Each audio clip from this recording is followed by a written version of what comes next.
Gürcüstanın paytaxtı Tbilisidə qəfildən başlayan güclü yağış fəsadlar törətməkdə davam edir. Şəhərin bir çox ərazilərində leysan suları daşqına səbəb olub.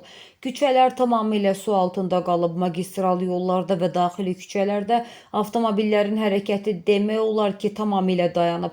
Şəhərin müxtəlif nöqtələrindən yayılan görüntülər təbii fəlakətin miqyasını bütün çılpaqlığı ilə ortaya qoyur. Təbii fəlakət şəhərin yeraltı infrastrukturuna da ağır zərbə vurub. Şəhər rəsmilərinin yaydığı məlumata görə bir sıra mühüm yollar və yaşayış binalarının zirzəmləri ilə yanaşı ən az 2 metro stansiyası tamamilə su altında qalıb.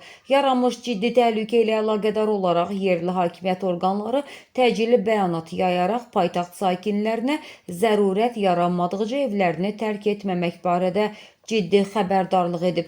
Fəlakətin miqyası bununla da bitməyib. Güclü yağış və torpaq sürüşmələri nəticəsində şəhərin magistral qaz boru kəmərlərindən biri ciddi zədələnib. Qaz sızması və potensial partlayış riskini nəzərə alan təhlükəsizlik qüvvələri ərazidəki çox mərtəbəli yaşayış binasının sakinlərini təcili və təhlükəsizlik məqsədi ilə təxliyə ediblər. Hazırda Tbilisinin Fövqəladə Hallar və Təcili Yardım Xidmətləri, eləcə də bələdiyyə briqadaları gücləndirilmiş iş rejimində çalışır. Xüsusi texnikalar şəhərin müxtəlif ərazilərinə cəlb olunaraq suların çəkilməsi, yolların lildən təmizlənməsi və daşqının ağır nəticələrinin aradan qaldırılması ilə məşğuldur. Paytaxtda bərpa işləri fasiləsiz davam etdirilir.